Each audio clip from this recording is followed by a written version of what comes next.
नमस्कार, पत्रिका टीवी में आपका स्वागत है। मैं हूं निरंजन और आप देख रहे हैं हेलो डॉक्टर। आज हम बात करेंगे कि किस तरह से योग की मदद से हम अपने आप को तंदुरुस्त रख सकते हैं, किस तरह से हम स्वस्थ रह सकते हैं, फिटनेस पा सकते हैं। हमारे आज के जो विशेषज्ञ हैं उनका परिचय आपको दे देते हैं। ओम प्रकाश शर्मा योग एक्सपर्ट हैं और आपको 15 वर्षों से भी अधिक का अनुभव है। आपने योग एवं मेडिटेशन में एमएससी की है और आप अभी योग में पीएचडी भी कर रहे हैं। इसके साथ ही आप उपराष्ट्रपति वेंकैया नायडू और उनके परिवार को योग भी सिखा चुके हैं। तो ओम प्रकाश जी, आपका इस शो में स्वागत है। Thank you. तो योग तो खैर पूरी दुनिया ही अब उसके महत्व को मान रही है और हम अंतर्राष्ट्रीय दिवस भी इसका मनाते हैं। कोरोना के बाद जो इम्यूनिटी बढ़ाने की बात हुई तो उसमें योग को की तरफ भी सबका ध्यान जा रहा है। लेकिन एक सवाल आता है कि योग का असल में महत्व क्या है हमारे शरीर के लिए। मतलब हम योग करते हैं और हमको लगता है कि अब हम फिट हो गए, तो ऐसा क्या होता है कि मतलब या हम इसको रोज करते हैं उस वजह से ये फिटनेस आती है, या क्योंकि इसमें कुछ दवाई तो है नहीं, ये तो हमारे शारीरिक पोस्चर के बारे में होता है कि हम कुछ खास तरह से व्यायाम कर रहे हैं। तो ये बीमारियों से बचाने में किस तरह से काम करता है हमारे शरीर के अंदर। सभी को नमस्कार और सभी भारतवासियों को नव वर्ष की हार्दिक शुभकामनाएं। जैसे कि भी आपने पूछा कि योग के जो आसन वगैरह करते हैं हम, उनसे किस तरह से हम स्वस्थ रहते हैं, तो मैं आपको बता दूं, जब हम योगाभ्यास करते हैं तो योगाभ्यास में सबसे बेहतरीन चीज़ क्या है कि ये हमारी सिर्फ बॉडी के ऊपर काम नहीं करता है, ये हमारे बॉडी माइंड सोल तीनों के ऊपर काम करता है। क्योंकि हम केवल बॉडी नहीं हैं, हम माइंड भी हैं, हम सोल भी हैं। तो जब हम योग का अभ्यास करते हैं तो इससे हमारा सर्वांगीण विकास आता है। जैसे हम कहेंगे कि होलिस्टिक अप्रोच होती है। तो जो हमारा साइकोसोमेटिक जो पर्सनैलिटी है उस सबको योग लेके चलता है। जैसे कि थोड़ा एग्जांपल दें, हम जब हम आसनों का अभ्यास करते हैं तो ये हमारे फिजिकल बॉडी, जो हम इसे अन्नमय कोश जिसे बोलते हैं योग की भाषा में, इसको स्ट्रेंथनिंग देता है, इसको मजबूती देता है। और जब आप प्राणायाम या ध्यान धारणा की बातें करते हैं तो यह आपके माइंड को कंट्रोल करता है, मन को किस तरह से संतुलित किया जाए। और जब दोनों को, आसन, प्राणायाम, ध्यान, इन सबको साथ लेके आप सही गाइडेंस में योग का अभ्यास करते हैं तो ये आपकी जो इंटरनल बॉडी सिस्टम है, क्योंकि आपकी पूरी बॉडी है वो अलग अलग नहीं है, इसमें सब पार्ट अलग अलग है लेकिन सब मिलकर बॉडी के लिए काम करते हैं। आपका डाइजेशन, आपका रेस्पिरेटरी, आपका किडनी, लीवर, सब कुछ मिलके एक साथ मिलके आपकी पूरी बॉडी को संभालते हैं। अब जब आसनों की आप बात करते हैं तो आसनों को इतना वैज्ञानिक तरीके से हमारे वैज्ञानिकों ने, जिसे योगी कहेंगे, सारे वो वैज्ञानिक ही थे, ऋषि मुनि थे, इस तरह से डेवलप किया गया था उन्हें कि एक एक आसन आपके एक एक अंग के ऊपर काम करता है। जैसे कि हम एक छोटा सा एग्जांपल लें कि अर्ध मत्स्येंद्र आसन एक आसन है, ऋषि अर्ध मत्स्येंद्र पर अगर आप उस आसन को आप करते हैं सही विधि से तो वो आपके डाइजेशन सिस्टम को स्ट्रेंथनिंग देता है, वो आपकी पेन क्रिया को मजबूत करता है, उसके डिसऑर्डर्स को ठीक करता है। तो निश्चित ही अगर योग के अभ्यास आप सही रीति से करते हैं, समझदारी से करते हैं, रेगुलर करते हैं, सबसे बड़ी चीज है निरंतरता। अगर आप निरंतर अभ्यास करेंगे, चाहे से आप आधा घंटा ही करिए, नहीं कोई 1-1.5 घंटा 3 घंटे आपको रहना, आप 40 मिनट का भी अब अगर आप समय देते हो लेकिन निरंतर देते हैं और उसमें आसन भी ले लेते हैं, प्राणायाम भी ले लेते हैं, थोड़ा ध्यान भी करते हैं, तो निश्चित ही आपका बॉडी पूरी तरह से बैलेंस होगा। इसमें एक सबसे अच्छी बात क्या होती है कि हम आजकल कहते हैं कि एक होते हैं स्ट्रेस हार्मोन्स और एक होते हैं हैप्पी हार्मोन्स, जिसे हैप्पीनेस के लिए बोलते हैं।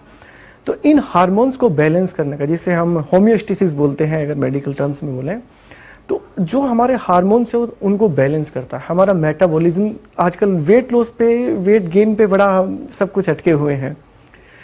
आपका वेट सिर्फ और सिर्फ आपकी डाइट से ही प्रभावित नहीं होता है कि आप बहुत सारा खा रहे हैं इसलिए मोटे हो रहे हैं, नहीं नहीं।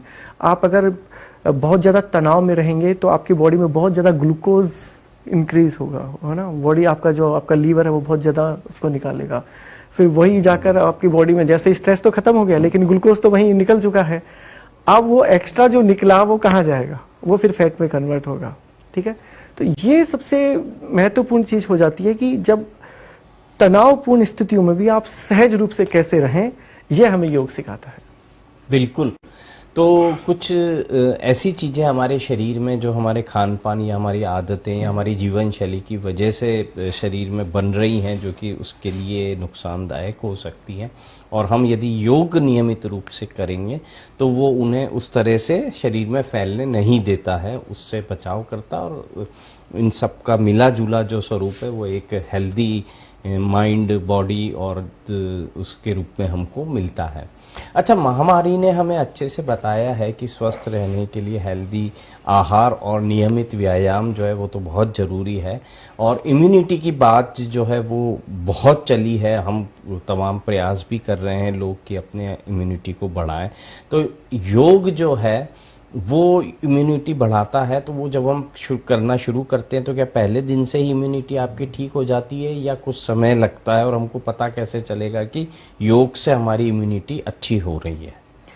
देखिए, एक दिन से तो कुछ नहीं होता है, आपको धीरे धीरे और योग का तो मार्ग है जो एक संतुलित मार्ग है, एक थोड़ा धैर्य वाला मार्ग है। आपको लंबे समय तक अभ्यास करना होगा, क्योंकि आपकी जो बैड हैबिट्स थे उनके कारण अपने इंटरनल बॉडी सिस्टम को इतना डिस्टर्ब कर दिया है कि आप एक दिन में उसे ठीक नहीं कर सकते हैं। लेकिन आप प्रतिदिन अभ्यास करेंगे और अभ्यास करते करते आपको खुद को एहसास होने लगता है कि हाँ, जैसे कि आप थोड़ी देरी थोड़ा कार्डियो टाइप की एक्सरसाइज करें तो आपकी बहुत सांस फूल रही है प्रारंभ में, लेकिन आप 15 दिन, 20 दिन, 1 महीना, 2 महीना, फिर आपको लगता है कि मैं जितना एफर्ट लगा रहा था पहले तो उसमें बहुत थक रहा था, और उससे ज़्यादा एफर्ट में भी कम, तो आपको खुद को आप एनालिसिस करने लग जाते हैं कि हाँ हो रहा है। जैसे कि कई लोगों को नींद नहीं आती है रात भर, फिर वो जब प्राणायाम के अभ्यास करते हैं, कुछ सर्टेन टाइप के प्राणायाम, कुछ ध्यान के अभ्यास करते हैं, उनकी नींद इंप्रूव होने लगती है, तो खुद उन्हें एहसास होता है कि अरे मेरी तो नींद भी अच्छी हुई है। साथ ही जो बैड हैबिट्स होती हैं, बैड हैबिट्स में वो हैबिट्स ऐसी हैबिट्स जिनसे हमारा पूरा शारीरिक, मानसिक, सामाजिक, पारिवारिक पूरा जीवन ही डिस्टर्ब हो जाता है, उनमें भी आप देखने लगते हैं कि सुधार होने लगा है। कि जैसे कि आपको पता चल गया कि मैं ज़्यादा देर से सोऊंगा तो मैं सुबह नहीं उठ पाऊंगा, मेरी नींद प्रॉपर नहीं होगी, तो आप क्या करते हैं, मोबाइल या लैपटॉप या टीवी, उनसे आप जल्दी से ही फारिग होना शुरू करते हैं। आपको पता चल जाता है कि खाना मेरे को जल्दी से जल्दी खाने ना है, सूर्य आज से पूरा, जैसे कि हमारे जैन धर्म में होता है। अब वो कोई धार्मिक चीज़ नहीं थी, वो एक वैज्ञानिक चीज़ थी, लेकिन हमने, क्योंकि हमारा देश एक आध्यात्मिक देश है, यहाँ पे हर चीज़ को धर्म से इसलिए जोड़ा गया ताकि लोग उसे ज़्यादा से ज़्यादा अपना ले। तो जैन धर्म में जो खाने का सिस्टम था कि आप सूर्यास्त से पूर्व खाएं, तो इसीलिए था कि आप जल्दी खाना खाएंगे तो आपका भोजन पचेगा जल्दी और आप जल्दी सो पाएंगे। अगर आप रात को 10 बजे सोते हैं, 10 बजे खाना खाते हैं, तो आपको कम से कम 2-2.5 घंटे के लिए आपको उसको पचाने के लिए थोड़ा जागृत रहना होगा। तो आप 1 बजे सोएंगे तो फिर उठेंगे कब? तो आपके खाना, सोना, आपका व्यायाम, सब चीज़ें आपको एकदम से सिस्टमेटिक हो जाता है। आप एक इम्यून सिस्टम की बात कर रहे थे आप, ये इम्यून सिस्टम हमारा है, ये बड़ा ही, यानी कि हमारी बॉडी का ये सबसे बड़ा बॉडी गार्ड है, इसके बिना कुछ नहीं हो सकता। और इसको कब आप इम्प्रूव करेंगे? केवल डाइट से नहीं होगा, केवल एक्सरसाइज से नहीं होगा, ये होगा diet, exercise and rest. Rest में आती है स्लीप। मैं आपको एक वैज्ञानिक बात बता रहा हूँ, ये कि हमारा इम्यून सिस्टम कब डेवलप होता है, कब बढ़ता है, ग्रोथ करता है, जब हम डीप स्लीप में होते हैं। आप कितना एक्सरसाइज कर लीजिए, कितना आप अच्छा खाना खा लीजिए, अगर आप रेस्ट नहीं देंगे बॉडी को, तो आपका इम्यून सिस्टम डेवलप नहीं हो पाएगा। तो आपको रेस्ट देना है, एक्सरसाइज पूरी करनी है, और मौसम के अकॉर्डिंग आपको अपना खाना खाना है, अपनी हेल्थ के अकॉर्डिंग खाना खाना है। बिल्कुल, तो शरीर को रेस्ट देना बहुत ज़रूरी है, और रात की पर्याप्त नींद जो है उसे सबको लेने की कोशिश करनी चाहिए। और अगले दिन से आप सुबह योग करने की आदत जो है उसको भी अपने जीवन से जोड़ लीजिए, तो फिर हम कई तरह के संक्रमण और बीमारियां और जो आगे जाके गंभीर रूप ले सकती हैं उनसे अपना बचाव कर सकते हैं। हेलो डॉक्टर में अभी समय हो चला एक ब्रेक का। ब्रेक के बाद भी हमारी बातचीत जारी रहेगी। देखते रहिए पत्रिका टीवी।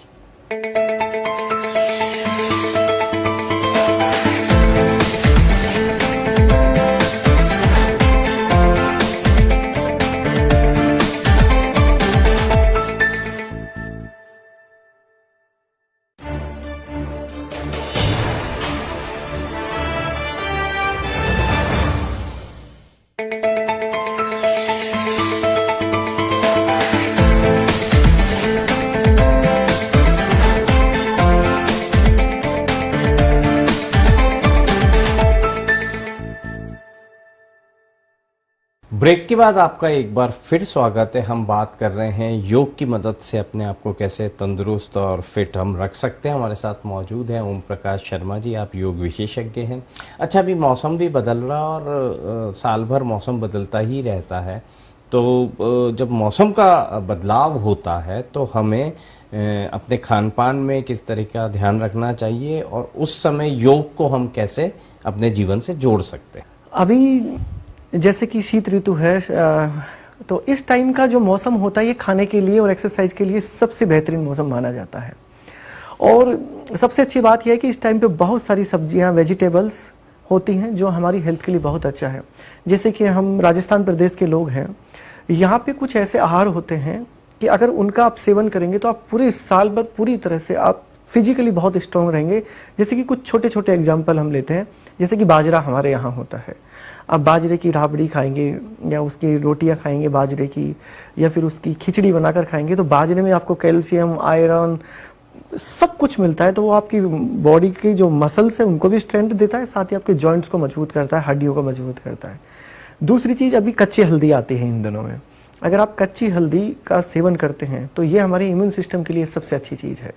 ये हमारे ब्लड का प्यूरिफाई करती है। आप गाजर खाते हैं तो गाजर खा सकते हैं, या उसका जूस आप लेते हैं, उसमें अगर हल्दी, अदरक और आंवला मिलाकर अगर उसका जूस सब ऑल्टरनेट डेज पे भी लेते हैं, एक दिन छोड़ के एक दिन भी, तो इसकी सबसे बेहतरीन खूबी क्या है, एक तो आपके ब्लड का पूरी तरह से प्यूरिफिकेशन करेगा, आपके डाइजेशन को इम्प्रूव करेगा।